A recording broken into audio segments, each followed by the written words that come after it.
नमस्कार विद्यार्थी मित्रांनो, मी प्रियंका ग्लोबल ऑनलाईन मराठीमध्ये आपल्या सगळ्यांचं मनापासून स्वागत करते. आज आपण महाराष्ट्र सेट परीक्षा 2025 पेपर क्रमांक 2 इतिहास या विषयाचा आपण अभ्यास करीत आहोत. आणि आजच्या पर्टिक्युलर सेशनमध्ये आपण कंप्लीट युनिट 8 आधुनिक भारताचा आर्थिक इतिहास ही जी आपली कंप्लीट युनिट आहे सिलेबसच्या दृष्टिकोनातून खूप महत्त्वपूर्ण स्वरूपाचा आपला हा भाग आहे. यावर 50 पेक्षा अधिक मोस्ट इम्पॉर्टंट क्वेश्चन आजच्या पर्टिक्युलर सेशन मध्ये आपण अभ्यास करणार आहोत. हा सेशन आपल्या एक्झामिनेशनच्या पॉइंट ऑफ व्ह्यूने अत्यंत महत्त्वपूर्ण ठरणार आहे. कारण रिपीटेड फॉर्म मध्ये आधुनिक भारताचा इतिहास या भागातून कशा स्वरूपाचा प्रश्न आपल्याला एक्झामिनेशन मध्ये विचारतात, हा संपूर्ण भाग आपण डिस्कशन करणार आहोत. त्यामुळे व्हिडिओ शेवटपर्यंत नक्की बघा आणि सोबतच जर आपण महाराष्ट्र सेट एक्झामिनेशन पेपर 2 इतिहास या विषयातून टार्गेट करीत आहात, तर आपल्या सगळ्यांसाठी कंप्लीट कोर्स देखील अवेलेबल आहे, ज्यामध्ये daily live sessions, video lectures, notes, PYQ, MCQs, weekly test आणि complete paper 1 free of cost आहे. सो नवीन बॅच आपण सुरू करीत आहोत 20 जानेवारी पासून.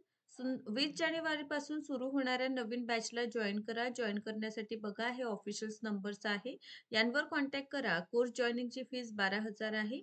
यावर डिस्काउंट मिळेल आणि मात्र 8,000 मध्ये हा कंप्लीट कोर्स आपल्या सगळ्यांसाठी विथ पेपर 1 अवेलेबल आहे.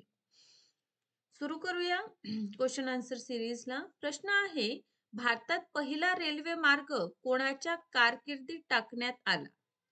A Lord Canning, B Lord Curzon, C Lord Dalhousie की डी लॉर्ड बेंटिंग. आता बघा, रेल मार्ग आपण रेल्वेची सुरुवात बघितलेली आहे आणि या भागातून बघा परीक्षेत देखील प्रश्न आहे. ठीक आहे.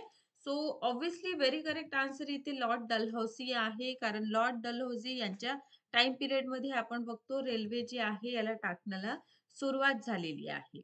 नंतरचा प्रश्न आहे, भारतात पहिली ट्रेन कधी धावली? ए 19 एप्रिल 1854, बी आहे 16 एप्रिल 1853, सी 16 एप्रिल 1859 की डी 26 एप्रिल 1856 1856. आता बघा विद्यार्थी मित्रांनो, हा प्रश्न देखील परीक्षेच्या दृष्टिकोनातून महत्वाचा ठरतो की पहिली ट्रेन जी आहे कधी सुरू झाली, तर ऑब्विसली 16 एप्रिल 1853 मध्ये जी आहे पहिली रेल्वे आपल्याला सुरू होताना दिसून येतं. आणि हा कोणाचा टाइम पिरियड होता, तर डलहौसी यांच्या टाइम पिरियड मध्ये आपण बघतो की प्रथम रेल्वे जी आहे ती धावलेली. यानंतरचा प्रश्न आहे, भारतात पहिली ट्रेन कोठे धावली? ए मुंबई, बी आहे दिल्ली, सी आहे कोलकाता आणि आपल्याला डी मध्ये दिसून येतं जयपूर. आता बघा, पहिली रेल आपण यापूर्वीच बघितलेला आहे.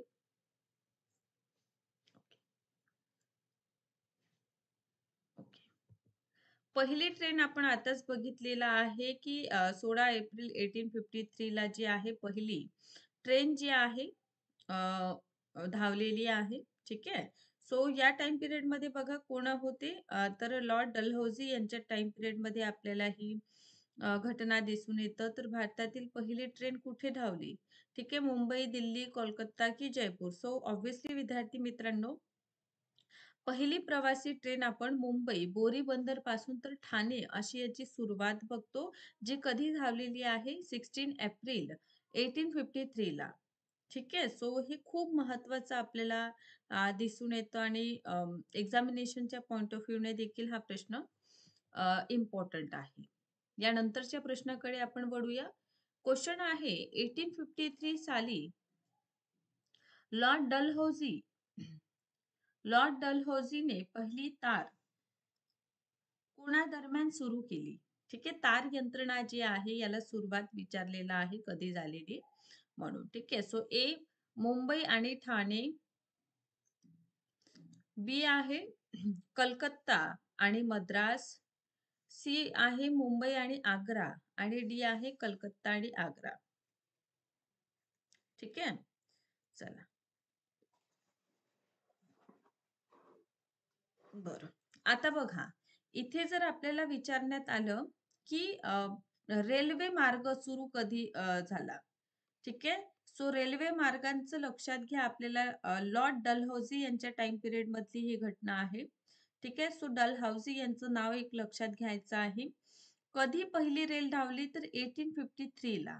ठीक आहे. मार्ग कोणता होता तर ऑब्व्हियसली आपल्याला लक्षात घ्यायचं आहे आपल्या बांबे म्हणजे मुंबई पासून तर ठाण्याच्या दरम्यान. ठीक आहे. बरं, आता इथे प्रश्न रेल्वे संबंधित आहे का? नाही.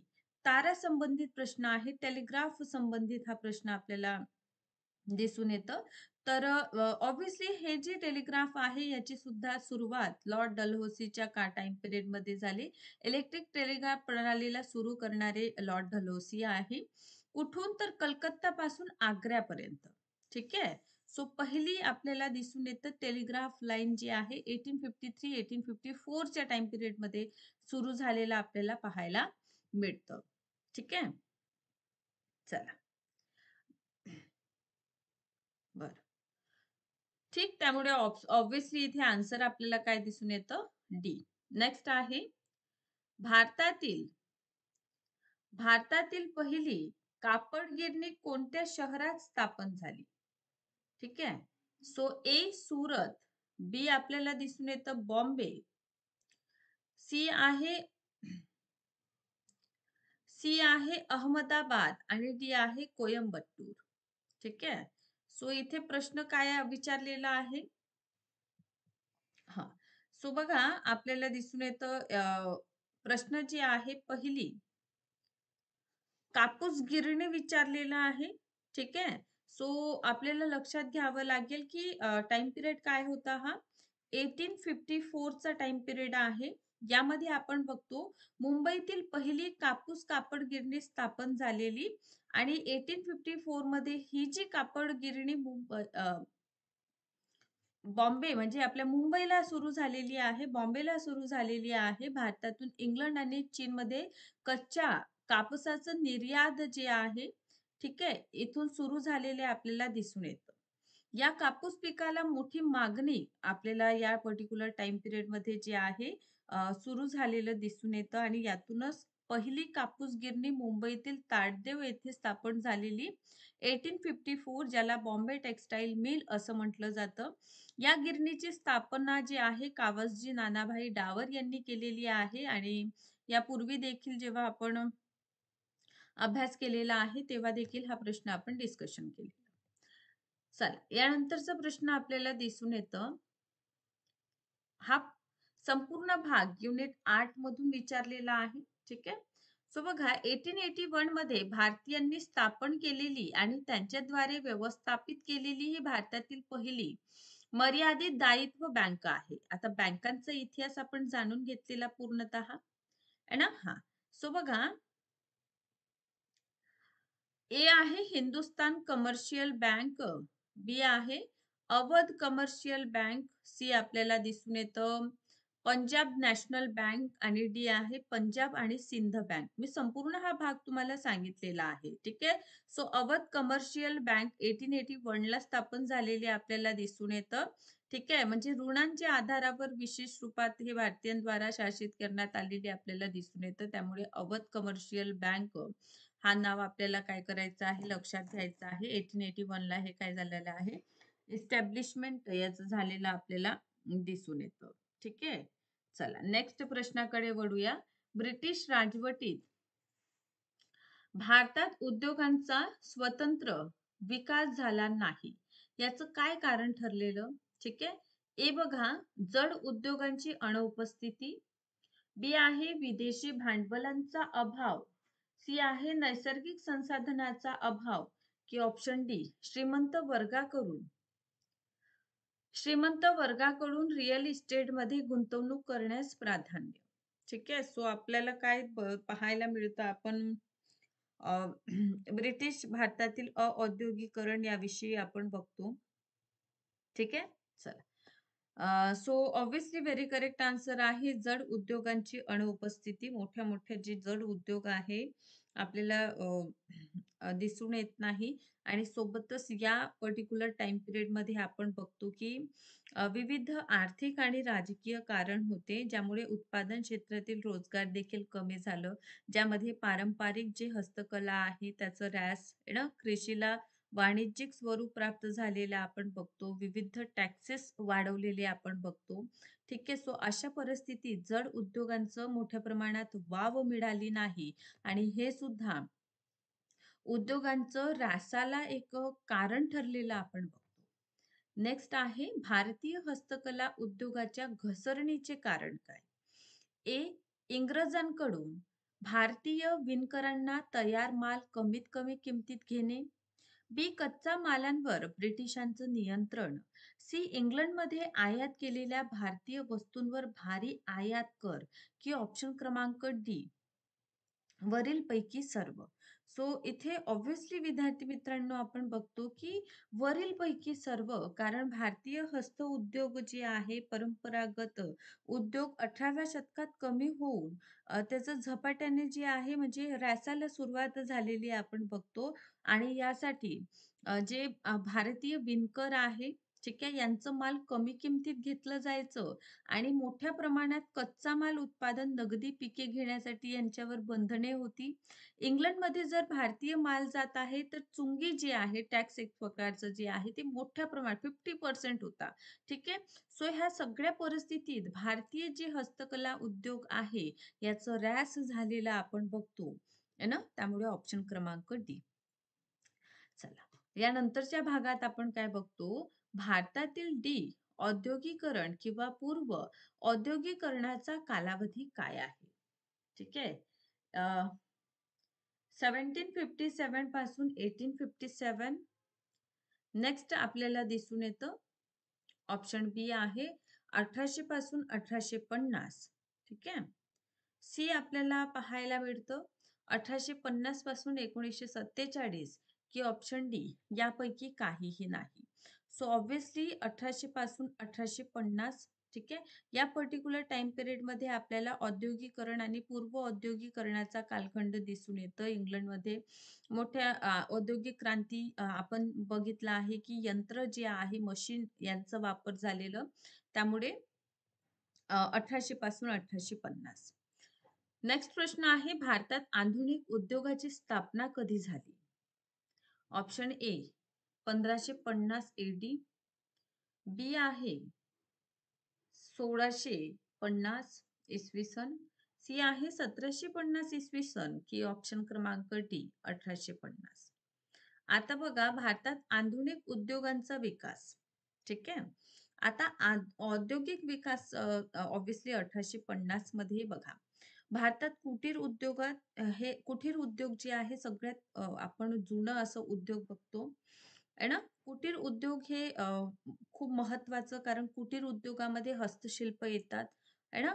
हातामध्ये मिट्टीपासून किंवा मातीपासून जे भांडी बनवतो, बुनाई आपण जे काम वर्क काम करतो, हे सगळं यामध्ये येतं. आणि 1900 शतकाच्या सुरुवातीला भारतात कपड्यांचं निर्यात जे आहे त्यामध्ये पूर्णतः घसरण झालेली आपण पाहतो आणि 1850 पर्यंत येता येता सुती आयात जी आहे, भारतीय आयात 31% पर्यंत झालेलं. त्यामुळे 1870च्या टाइम पिरियडमध्ये विद्यार्थी मित्रांनो हा जो आकडा आहे 50% पर्यंत गेलेला, म्हणजे घसरण. ठीक आहे. आपल्याला पाहायला मिळते. त्यामुळे आधुनिक उद्योगांची स्थापना जी आहे इथे घसरण झाल्यामुळे 1850 पासून आपल्याला समोरच्या टाइम पिरियडमध्ये म्हणजेच ऑप्शन डी. समोरचा प्रश्न आहे कोणत्या गव्हर्नर जनरलने भारतीय विणकरांच्या दयनीय स्थितींवर टिप्पणी केली? संपूर्ण इतिहासात त्यांचे दुःख अतुलनीय आहे.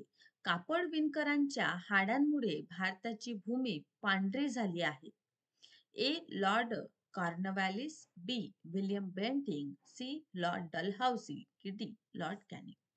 व्हेरी करेक्ट आन्सर आहे विलियम बेंटिंग. नेक्स्ट आहे भारतात रेल्वे बांधण्याची कारणे काय होती? रिझन सांगायचं आहे आपल्याला. ए. ब्रिटिश उद्योगांमध्ये उत्पादित मालांचं जलद वापर आणि भारताच्या विविध भागातून ब्रिटिश उद्योगांचं कच्च्या मालांना पुरवठा. बी. विशाल भारतीय साम्राज्याला एकाच राजकीय प्रशासकीय धाग्यात एकत्र करणे. सी. अंतर्गत बंडाळी आणि बाह्य आक्रमणाच्या वेळी सैन्याची जलद हालचाल. की डी. वरीलपैकी सर्व.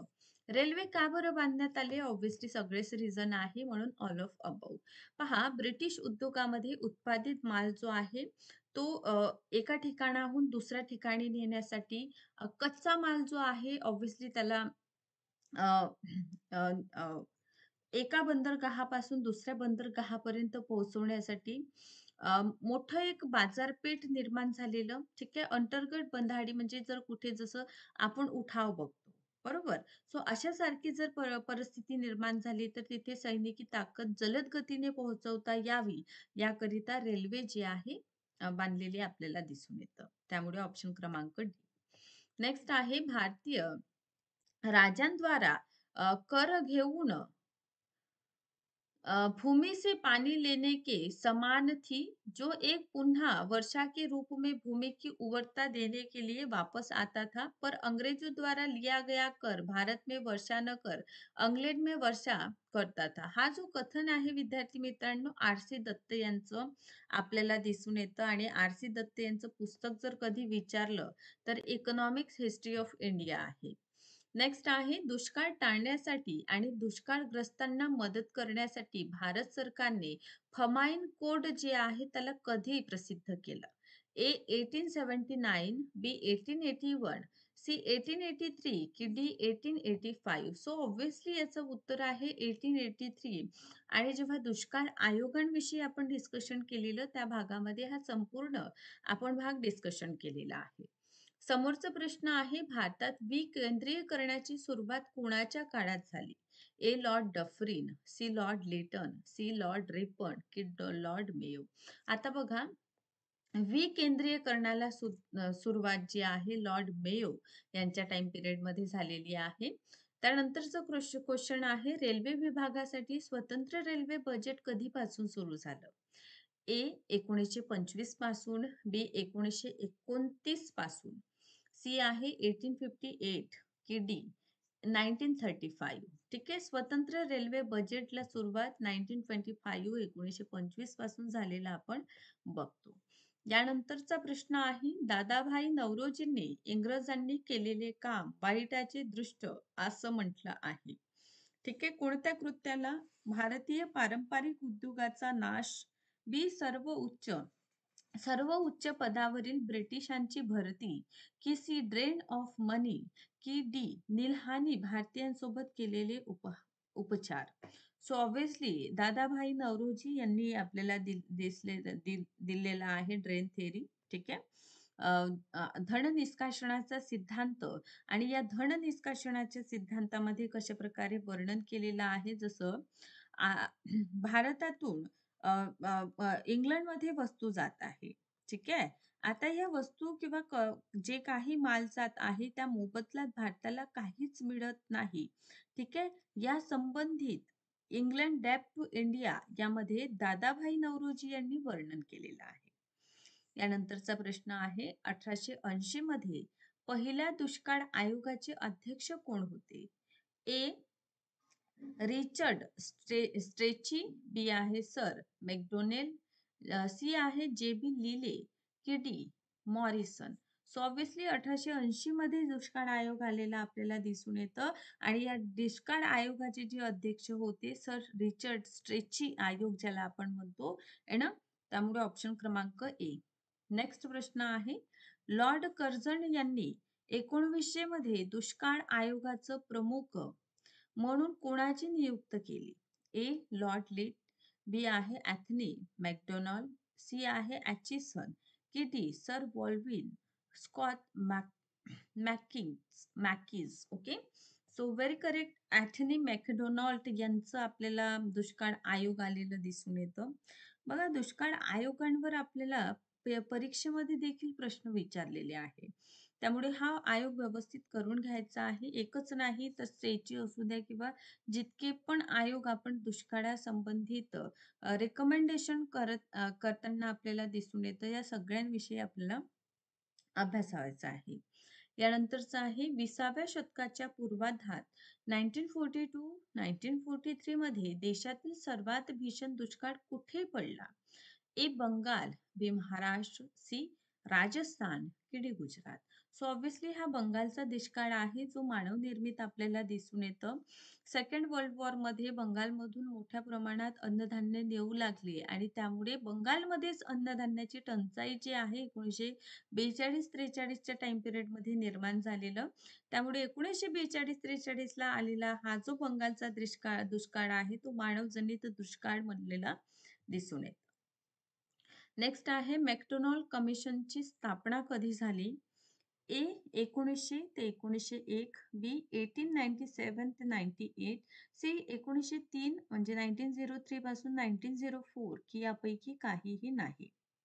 आता विद्यार्थी मित्रांनो, मॅकडोनाल्ड कमिशनचं रिलेशन कशाशी आहे असंही प्रश्न येतं, त्यामुळे लक्षात घ्यायला हवं आपण. मॅकडोनाल्ड कमिशन हे 1900 पासून तर 1901 पर्यंत आलेलं आहे दुष्काळ निवारणासाठी लॉर्ड कर्झनच्या टाइम पिरियड मध्ये. तर हे तीनही गोष्टी महत्वाचं ठरतं. समोरचा प्रश्न आहे स्टेट बँक ऑफ इंडियाची स्थापना केव्हा झाली? ए 1954, बी 1955, सी 1956 की D 1957. So state bank of India 1955 ला स्थापन झालेला आपण बघतो. यानंतर आहे इम्पिरियल बँक ऑफ इंडियाची स्थापना कोणत्या वर्षी झाली? ए 1921, बी 1930, सी 1935 की डी 1955. सो ऑब्व्हियसली 1921 ला इम्पिरियल बँक ऑफ इंडियाची स्थापना आपण बघतो. त्यामुळे समोरच्या प्रश्नाकडे आपण जाऊया. जॉर्ज कॅम्पबेल यांच्या नेतृत्वाखाली भारतीय दुष्काळ आयोगाची स्थापना कोणत्या वर्षी करण्यात आली? ए 1863, बी 1866, सी 1871 की डी 1887. सो जॉर्ज कॅम्पबेल यांचा जो आयोग आहे दुष्काळ निवारणासाठी 1866 मध्ये आलेला आपल्याला दिसून येतं, त्यामुळे ऑप्शन बी. यानंतर आहे ऑकवर्ड कमिशन संबंधित आहे. ए रेल्वेशी, बी शिकविणे म्हणजे एज्युकेशन, सी दुष्काळ की ऑप्शन डी सार्वजनिक सेवा. सो ऑकवर्ड कमिशनचा संबंध कशाशी आहे? सो ऑब्व्हियसली रेल्वेशी आहे, त्यामुळे ऑप्शन क्रमांक ए. आता आपण समोरचा प्रश्न बघूया. मग कायदा कधी पास झाला? अ 1773, बी 1774, सी 1784 की डी 1793. ओके, सो नियामक कायदा म्हणजे regulating act. So regulating act आपण कधी बघितलेला आहे? सो व्हेरी करेक्ट आन्सर 1773 मध्ये आपण बघतो की रेग्युलेटिंग ऍक्ट आलेला आहे. बघा 1773 मध्ये नियामक कायदा संमत झाला. बंगालचे गव्हर्नर वॉरन हॅस्टिसच्या काळामध्ये ब्रिटिश संसदेने कंपनीच्या कारभारावर नियंत्रण ठेवले. ब्रिटिश सरकारच्या देखरेखीवर आता काय व्हायचं यावेळी आपण बघतो की ब्रिटिश अधिकारी मोठ्या प्रमाणात जे आहे इथून संपत्ती म्हणा किंवा पैसा म्हणा घेऊन इंग्लंडला वापस जायचं. यातून इंग्लंडचे जे लोक आहेत ते त्यांच्याकडे हीन दृष्टीने पाहू लागले आणि या पर्टिक्युलर सिच्युएशनवर काहीतरी रूल्स असावे, यातूनच आपण बघतो की 1773 मध्ये रेग्युलेटिंग ऍक्ट जो आहे तो पारित करण्यात आलं. आणि यामध्ये प्रमुख तरतुदी आपल्याला दिसून येतं की न्यायालयाची स्थापना करण्यात आलेली आणि सरन्यायाधीश कोण होते? कलकत्ता येथे सर्वोच्च न्यायालयाची स्थापना करण्यात आली आणि त्यांचे मुख्य न्यायाधीश होते सर एलिझा एम्पे आणि 3 अन्य न्यायाधीश देखील आपल्याला नियुक्त करण्यात आलेलं दिसून येतं. आणि हे सर्वोच्च न्यायालयाचं कार्यक्षेत्र बंगाल, बिहार, ओडिसा पुरते मर्यादित राहिलेले आपल्याला दिसून येतं आणि सोबतच परवान्याशिवाय कंपनीच्या कर्मचाऱ्यांना खाजगी व्यवसायावर प्रतिबंध लावलेला आपल्याला दिसून येतं. आणि अशा प्रकारे विद्यार्थी मित्रांनो रेग्युलेटिंग ऍक्ट आपल्याला पाहायला मिळते. समोरचा प्रश्न आहे कोणत्या शीख गुरुने तरन तारण नावाचे शहर स्थापन केलेले? ए गुरु रामदास, बी गुरु गोविंद सिंग, सी आहे गुरु अर्जुन देव की डी गुरु तेग बहादूर. आता बघा तरन तारण शहर कोणी स्थापन केलेलं आहे? तर गुरु गोविंद सिंग यांनी तरन तारण हा शहर जे आहे ते निर्माण केलेला आपण बघतो. गुरु अर्जुन देव यांच्याविषयी लक्षात घ्या की हे शिखांचे 5वे गुरु होते आणि शीख धर्माचा प्रसार करण्यासाठी त्यांनी ठिकठिकाणी लंगर जे आहे ते स्थापन केलेलं त्याला अमृतसरमध्ये तरन-तारण आणि करतारपूर हे 2 नवीन शहर त्यांनी वसवलेली आहे.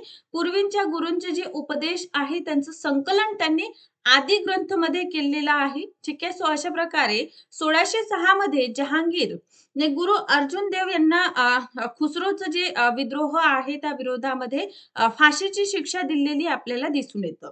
गुरु रामदास हे शिखांचे 4थे गुरु होते आणि अकबरांनी त्यांची मुलगी जी आहे त्यांना 500 बीबी भानो यांना 500 बिघा जमीन दिलेली आपण बघतो.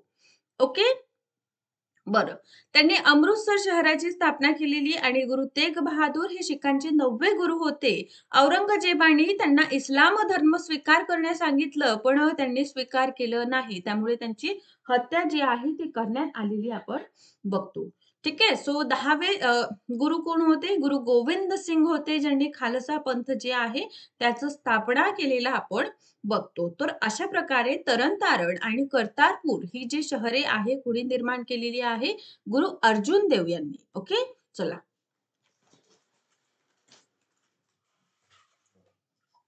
नेक्स्ट प्रश्न आहे, गुरु ग्रंथ साहिब मध्ये कोणत्या सुफी संतांचे ग्रंथ संकलित आहे किंवा विचार संकलित आहे? ओके. ए आहे शेख मोइनुद्दीन चिश्ती, बी आहे कुतुबुद्दीन बख्तियार काकी, सी शेख फरीद की डी निजामुद्दीन औलिया. ठीक आहे. So obviously very correct answer is C, Baba Farid. ठीक आहे. यांचा विचार आपल्याला गुरु ग्रंथ साहिब मध्ये संकलन केलेलं दिसून येतं. आता बघा, सुफी संत आहे शेख फरीद. ठीक आहे. यांचं विचार जे आहे गुरु ग्रंथ साहिब यामध्ये संकलन केलेलं आहे. पंजाबचे सुफी संतांमध्ये शेख फरीद जे आहे यांचं नाव प्रामुख्याने घेतलेलं आपल्याला दिसून येतं आणि शेख फरीद यांनाच आपण बाबा फरीद म्हणून ओळखतो. ठीक आहे. बाबा फरीद आपल्याला दिसून येतं की यांचं टाइम पिरियड 1173 पासून 1266 पर्यंत आपल्याला दिसून येतं. ठीक आहे. सो अशा प्रकारे आपल्याला शेख सलीम बाबा फरीद दिसून येतात, ज्यांचे विचार आदी ग्रंथामध्ये संकलित केलेले आपल्याला दिसून येतं. ओके. सो आदी ग्रंथाचं संकलन कोणी केलेलं आहे? गुरु अर्जुन देव यांच्याद्वारे आदी ग्रंथ जे आहे याचं संकलन केलेलं आपण बघतो. ओके. चला, समोरच्या प्रश्नाकडे वळूया. शिखांच्या धर्मग्रंथ आदी ग्रंथ यामध्ये सुफी संतांचे विचार आहे. कोणाचे? शेख मोइनुद्दीन चिश्ती बी आहे, कुतुबुद्दीन बख्तियार काकी सी आहे, फखरुद्दीन गजेशक की डी निजामुद्दीन औलिया. सो ऑब्विसली बाबा फरीद यांचे विचार आहे आणि बाबा फरीदचं जे नाव आहे किंवा मशहूर जे ज्या नावाने आहे संत फरीदुद्दीन गजे सकर या नावाने ते प्रसिद्ध आहे. या व्यतिरिक्त म्हणजे बाबा फरीद व्यतिरिक्त रैदास, कबीर, गुरु नानक यांचं विचार देखील गुरु ग्रंथ साहिब मध्ये संकलन केलेलं आपल्याला दिसून येतं. ओके. नेक्स्ट प्रश्न आहे विद्यार्थी मित्रांनो, चंपारण्य सत्याग्रह कोणत्या राज्याशी संबंधित आहे? तर A Maharashtra, B Gujarat, C Punjab की डी बिहार. सो चंपारण्य कुठे झालेला आहे? So very correct answer is Bihar. Champaran हे बिहार राज्याशी संबंधित आहे, जे शेतकरी विद्रोह आणि भारतातील ब्रिटिश वसाहतींच्या काळामध्ये झालेला आहे. चंपारण्य कधी झालं? 1917च्या पर्टिक्युलर टाइम पिरियड मध्ये आपण चंपारण्य सत्याग्रह बघतो आणि चंपारण्याचा संबंध नीळशी आहे. म्हणजे नीळ जी आहे, जबरन जे आहे पिकवण्यासाठी शेतकऱ्यांना बाध्य करण्यात आलेलं आपल्याला दिसून येतं. आता बघा, चंपारण्य सत्याग्रहाची सुरुवात गांधीजींनी बिहार राज्यातील चंपारण्य येथून केलेली आहे. राजकुमार शुक्ल यांच्या निमंत्रणावरून. ठीक आहे. 1917 एप्रिल 1917 मध्ये चंपारण्य झालेलं दिसून येतं. चंपारण्य सत्याग्रह जो आहे ब्रिटिश नीळ जमीनदारांनी 3 काठिया पद्धत अस्तित्वात होती आणि या 3 काठिया पद्धतीवर PYQच्या रूपात देखील आपल्याला यापूर्वी प्रश्न विचारलेलं दिसून येतं. सो या पद्धतीनुसार 3/20 जे भाग आहे म्हणजे 1/3 भाग जो आहे त्यामध्ये शेतकऱ्यांना जे आहे नीळ पिकवणे बंधनकारक करण्यात आलेलं आपल्याला दिसून येतं आणि या विरोधामध्ये चंपारण्य सत्याग्रह महात्मा गांधीजी 1917 मध्ये करतात. कुठे? तर बिहारमधील चंपारण्य येथे. ओके. सो पर्टिक्युलर त्याच ठिकाणी 3 काठिया पद्धत म्हणजे नीळ पिकवणे बंधनकारक केलेलं आपल्याला दिसून येतं. चला, नेक्स्ट प्रश्न आहे, महाराणा प्रताप यांच्या दरबारातील पुजाऱ्यांचे नाव काय होते? ए रामचरण, बी आहे चंद्रमौली मिश्रा, सी आहे चंद्रधर, की डी चक्रपाणी मिश्रा. ठीक आहे. So very correct answer is B. ठीक आहे. महाराणा प्रताप यांच्या दरबारात जे पंडित होते त्यांचं नाव आहे चंद्रमौली मिश्र. ठीक आहे. सो हे मुख्य पंडित होते जो चित्तूर जवळ मिश्रांच्या पिपली येथील चौबे डुंगर मिश्रांचा मुलगा होता आणि नंतर आपल्याला दिसून येतं की महाराणा प्रताप यांचे हे पंडित झालेले आणि यांचा राज्याभिषेक सुद्धा यांच्या पद्धतीने झालेला आपण बघतो. ओके. समोर जाऊया. गौतम बुद्धाचा मृत्यू कुठे झाला? ठीक आहे. ए आहे मध्य प्रदेश, बी हिमाचल प्रदेश, सी बिहार, की D Uttar Pradesh. So very correct answer Uttar Pradesh. ठीक आहे. चला. उत्तर प्रदेश मधील देवरिया जिल्ह्यापासून 28 किलोमीटर अंतरावर कुशीनगर. ठीक आहे. कुशीनगर मध्ये बुद्धांचा मृत्यू झालेला आपण बघतो. हे ठिकाण जे आहे कुशीनारा या नावाने देखील आपण ओळखतो. ठीक आहे. सो हो. मृत्यू कुठे झालेला आहे? तर उत्तर प्रदेशमधील कुशी नारा या ठिकाणी झालेला आपण बघतो. तर पर्टिक्युलर बुद्ध आणि बौद्ध संकेती यामधून देखील आपल्याला प्रश्न आलेलं दिसून येतं. जसं की त्यांना ज्ञानप्राप्ती कुठे झाली? बोधगया इथे झालेली आपल्याला दिसून येतं. ठीक आहे. आणि त्यांचा मृत्यू कुठे झालेला आहे? उत्तर प्रदेशमधील कुशीनगर येथे झालेला आपल्याला दिसून येतं. सो विद्यार्थी मित्रांनो, या भागातून देखील आपल्याला प्रश्न जे आहे येतात. ओके. चला. चालिसा गट जे आहे कोणी स्थापन केलं? ऑप्शन ए आहे सुलताना रझिया, बी इल्ततमिश, सी अल्लाउद्दीन खिलजी, की डी बलबन.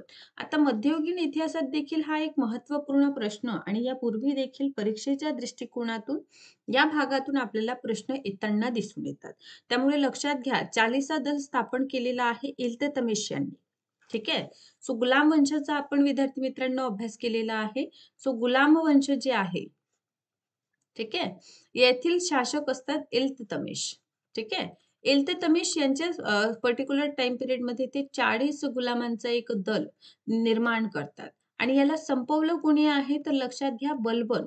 ठीक आहे. यांनी याला काय केलेलं आहे? समाप्त केलेलं आपण बघतो. तर बघा, चालिसा दलाची स्थापना इल्ततमिश करतात. आपला राज्यकारभार सुव्यवस्थित करण्याच्या उद्देशाने त्यांना 40 तुर्की सरदारांचा गट बनवतात. त्याला नाव देतात तुर्कान ए चहलगामी म्हणून. इल्ततमिश हा कुतुबुद्दीन ऐबकाचा जावई होता आणि ऐबकाच्या कारकिर्दीत तो बदायूचा. हा प्रश्न देखील आपल्याला PYQ म्हणून विचारलेला होता की शासक होण्यापूर्वी कुठला तो सुभेदार होता किंवा गव्हर्नर होता?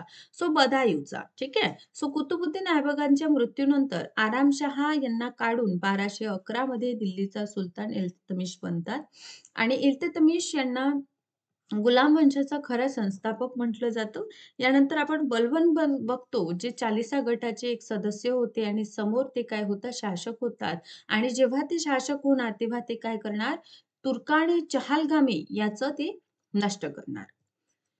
चला. ठीक. समोरचा प्रश्न आहे शेरशाह सुरींच्या वडिलांचे नाव काय?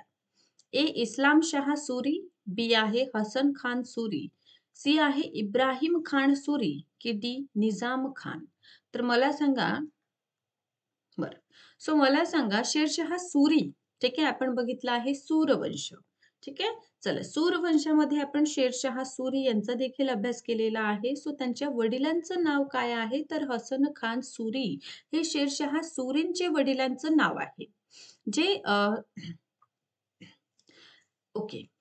सो आपल्याला दिसून येतं शेरशाह सुरी 1540 पासून 45 पर्यंत यांचं टाइम पिरियड आहे. सूर वंशाचे संस्थापक आहे शेरशाह सुरी, ज्यांचा जन्म 1486 मध्ये झालेला आहे. है ना? त्यांचे खरे नाव आपल्याला दिसून येतं फरीद आहे म्हणून. शेरशाह हे त्यांचं टायटल आहे. शेरशहाने हुमायूं सोबत 3 लढाया आपल्याला लढलेल्या दिसून येतात. देन जुनारचा घेरा आपण बघितलेला आहे. है ना? आणि कशाप्रकारे त्यातून ट्रेडी होतं ते सुद्धा आपण बघितलेलं आहे. ठीक आहे. सो चौसाचं युद्ध देखील झालेलं आहे. कधी? सो चौसा कधी झाला असा डायरेक्ट प्रश्न येतो तर 1539 मध्ये चौसाचं युद्ध झालेलं, ज्यामध्ये हुमायूँचा पराभव होतो. ठीक आहे. सो यानंतरच ते शेर खान जे आहे शेरशाह अशा प्रकारचं पदवी धारण करताना आपल्याला दिसून येतं.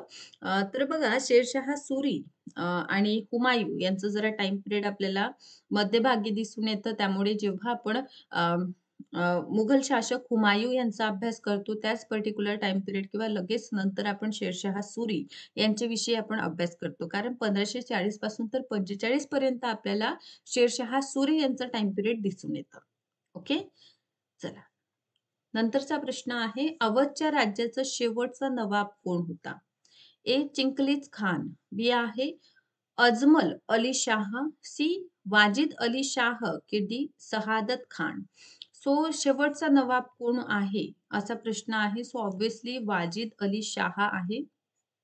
आपण काय बघतो 1856 चा टाईम पिरियड बघतो आणि या स्पेसिफिक टाईम पिरियड विषयी विचारलेलं आहे, की कोणतं म्हणजे कारणाअंतर्गत जे आहे अवधचा राज्य खालसा करण्यात आलेला म्हणून. ठीक आहे किंवा कधी आलेलं असे प्रश्न आपल्याला आपल्या एक्झामिनेशनमध्ये विद्यार्थी मित्रांनो विचारलेले आहे. त्यामुळे परीक्षेच्या दृष्टिकोनातून हे खूप महत्त्वपूर्ण प्रश्न आहे, जे आपल्याला वारंवार जे आहे एक्झामिनेशनमध्ये येतात. ओके. त्यामुळे लक्षात घ्या, अवधचे शेवटचे नवाब आहे वाजिद अली शाह आणि अजमल शाह अजमत शाह यांचे हे पुत्र होते. 1856 मध्ये लॉर्ड डलहौसी यांचं टाईम पिरियड सुरू असतं. 1856 च्या टाईम पिरियडमध्ये अवधचं शासन जे आहे कुशासनाचा आरोप लावून काय केलं जातं, त्याला ताबा घेतलं जातं. ठीक आहे. आणि वाजिद अली शाह यांना कुठे पाठवतात? कलकत्ता येथे पाठवलं जातं. ठीक आहे. सो अशा प्रकारे हे शेवटचं आपल्याला काय दिसून येतं? अ, शासक दिसून येतात अवधचे वाजिद अली शाह म्हणून, ज्यांच्यावर कुशासनाचं म्हणजे वाजिद अली शाह जे आहे शासन योग्यरित्या करीत नाही आणि प्रजेमध्ये असंतोष आहे. अशा प्रकारचं कुशासनाचा आरोप लावून 1856 मध्ये अवधचं राज्य जे आहे ते खालसा करण्यात येतं किंवा ताबा घेण्यात येतं. ओके. नेक्स्ट आहे हैदराबाद या स्वतंत्र राज्याची स्थापना कोणी केली? ए. मुहम्मद शाह, बी. सआदत खान, सी आहे चिंगलीज खान आणि डी आहे बुरहान उल मुल्क. ओके. सो हैदराबाद या स्वतंत्र राज्याची स्थापना कोणी केलेली आहे? सो चिंगलीज खान यांनी केलेली आहे. ठीक आहे. कधी केलेली आहे तर 1724 च्या टाइम पिरियड मध्ये आपण बघतो. 1724 मध्ये आपण बघतो की हैदराबाद स्वतंत्र राज्याची स्थापना चिंगलीज खान करतात. मुघल सम्राट मुहम्मद शहा यांनी दख्खनमधील सुभेदार म्हणून चिंगलीज खान यांना नियुक्त करतात आणि चिंगलीज खान यांनाच आपण निजाम उल मुल्क म्हणून ओळखतो.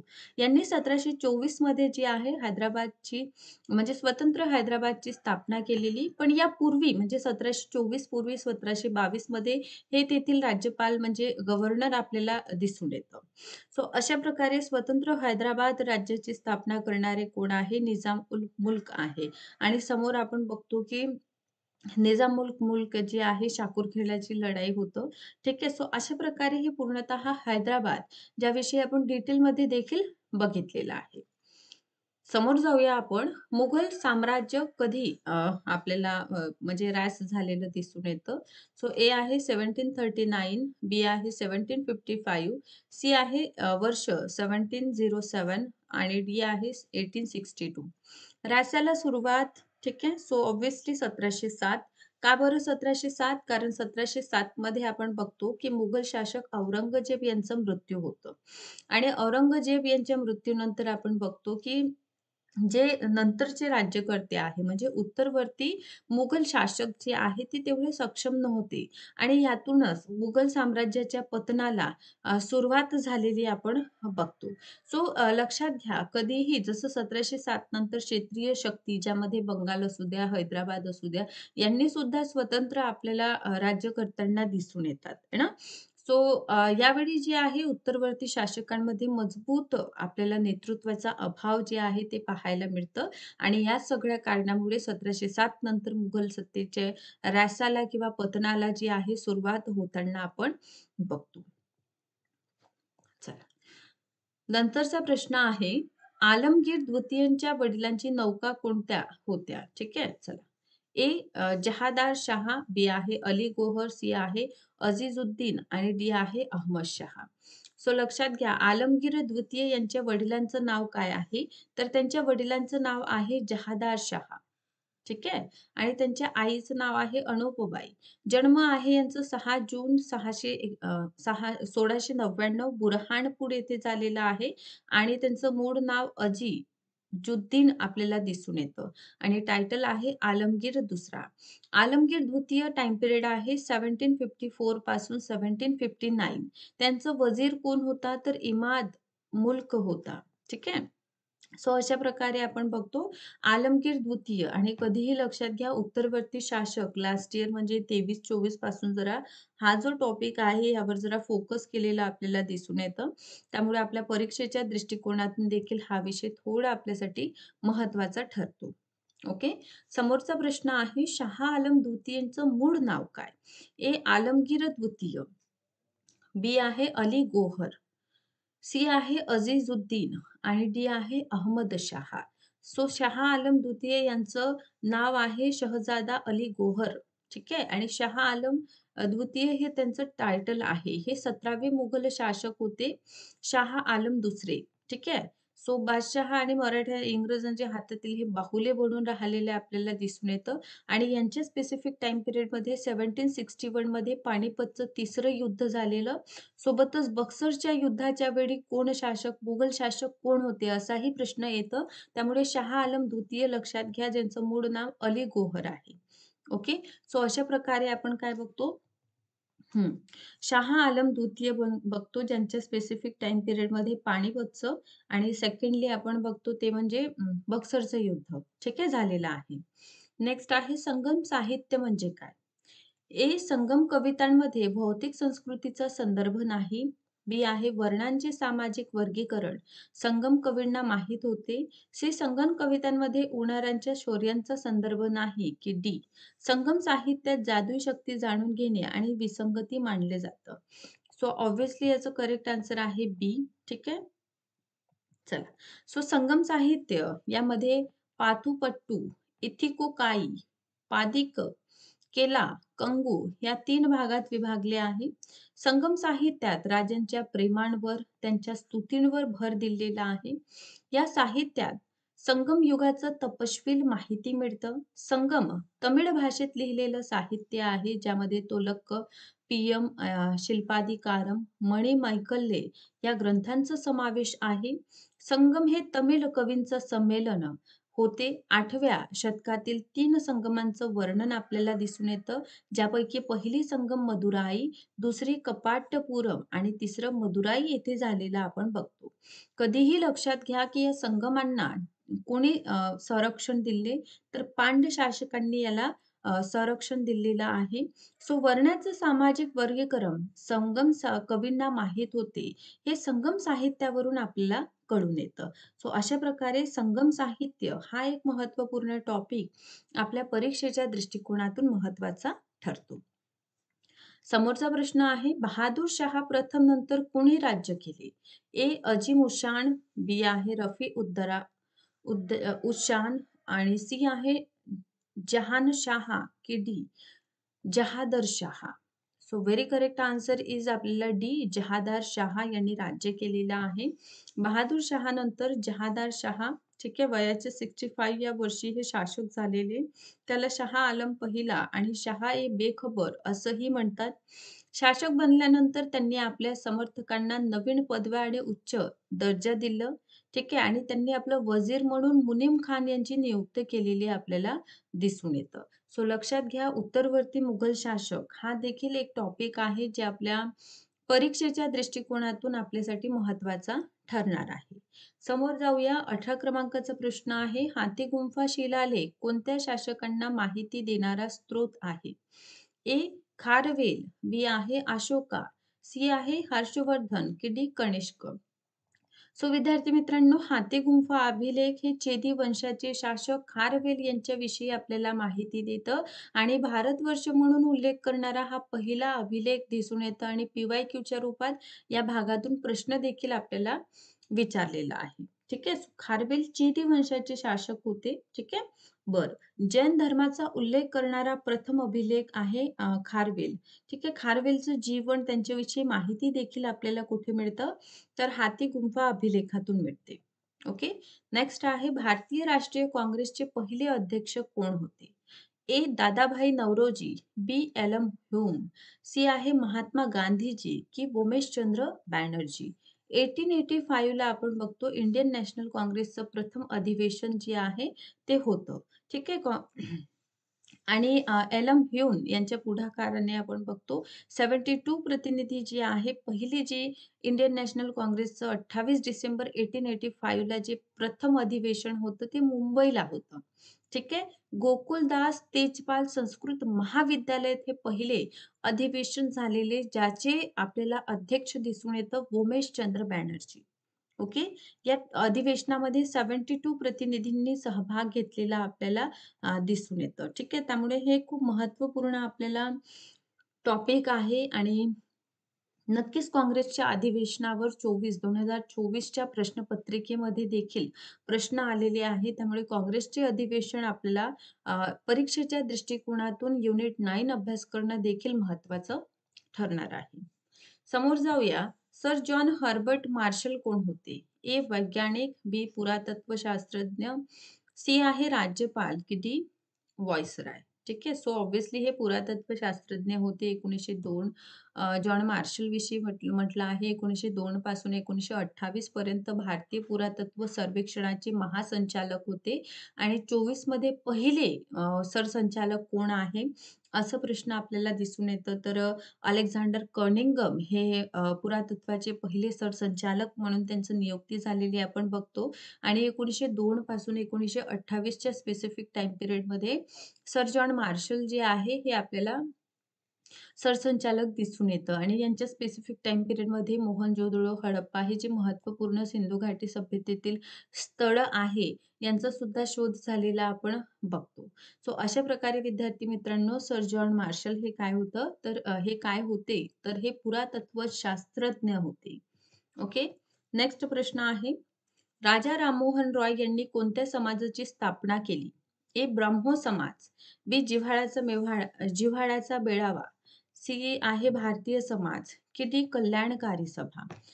सो राजा राममोहन रॉय यांनी ब्रह्म समाजची स्थापना केलेली आहे. कधी? 1828 मध्ये, 1828 मध्ये त्यांनी ब्राह्मो समाजची स्थापना केलेली. आधुनिक भारताचे जनक राजा राममोहन रॉय यांचा जन्म झालेला आहे 22 मे 1772. ठीक आहे. सो ब्राह्मण परिवारात रमाकांत राय यांच्या घरी जन्म झालेलं. ठीक आहे. सो नंतर आपण बघतो की यांच्याच पुढाकाराने जे आहे 1829 मध्ये सती प्रथा विरुद्ध कायदा करण्यात आलेला आपण बघतो. यांचा मृत्यू कधी झालेला आहे, तर 1833 मध्ये झालेला आहे. इंग्लंडमधील ब्रिस्टल या शहरमध्ये त्यांचा मृत्यू झालेला आपण बघतो. कारण हे अकबर द्वितीय यांचं पेन्शनात संबंधित अ, अ, कार्य म्हणून इंग्लंडला गेले होते आणि तिथेच त्यांचा मृत्यू 1833 मध्ये झालेला आपण बघतो. नेक्स्ट क्वेश्चन आहे, सुखदेवांचा जन्म कुठे झाला? ठीक आहे. ए. गुजरात, बी. तमिळनाडू, सी. पंजाब, की डी. केरळ. ठीक. सो व्हेरी करेक्ट आन्सर आपल्याला दिसून येतं पंजाबमधील लुधियाना येथे सुखदेव थापर यांचा जन्म झालेला आहे. ठीक आहे. लहानपणीपासूनच आपल्याला यांनी म्हणजे स्वातंत्र्यासाठी हे क्रांतिकारक बनलेले आपल्याला दिसून येतं. ओके. सो सार्जंटच्या हत्येमध्ये यांचं प्रमुख नाव आपल्याला उल्लेखित दिसून येतं. ओके. सो अशा प्रकारे very correct answer is C. Next आहे, महात्मा हंसराज पहिल्यांदा स्वामी दयानंदाशी कधी भेटली? ए. 1880 मध्ये, बी. 1885 मध्ये, सी. 1890 मध्ये, की डी. 1895 मध्ये. सो महात्मा हंसराज पहिल्यांदा 1885 मध्ये भेटलेले स्वामी दयानंदाशी. ठीक आहे. हे प्रसिद्ध समाज सुधारक, शिक्षण तज्ञ महात्मा हंसराज यांचा जन्म झालेला आहे 19 एप्रिल 1864 पंजाबमधील होशियारपूर येथे. ठीक आहे. सो अशा पद्धतीने हंसराज यांना स्वामी दयानंद यांच्याशी भेटण्याची संधी आपल्याला मिळालेली दिसून येतं. ठीक.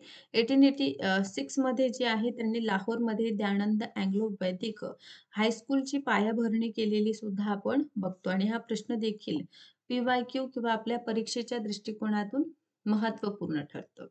सो समोरचं आहे, क्रांतिकारी नेते सूर्यसेन यांचं आडनाव ए. लोकमान्य, बी आहे सूर्य बेसरा किंवा एक प्रकारचं टायटल काय आहे असं विचारलं आहे. सी. मास्टर दा की मास्टर सेन.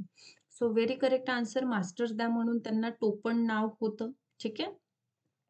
चला, हिटलरच्या जर्मनीचा चान्सलर हे कधी झाले? हा प्रश्न मला तुम्ही कमेंट बॉक्समध्ये सांगा. ए 1930, बी 1929, सी 1936 की डी 1933. हिटलर जर्मनीचा चान्सलर कधी झालेलं? ठीक आहे. सो हा प्रश्न नक्कीच कमेंट बॉक्समध्ये सांगा. सोबतच विद्यार्थी मित्रांनो, जर आपण महाराष्ट्र सेट परीक्षा इतिहास या विषयातून टार्गेट करीत आहात, सो नक्कीच आपण कोर्सला जॉइन करा. ऑफिशियल नंबर्स आपल्याला दिलेले आहे, यांवर कॉन्टॅक्ट करा आणि लवकरात लवकर कोर्सला जॉइन करा, जेणेकरून येणाऱ्या परीक्षेत आपल्याला हेल्प होईल. Thank so much.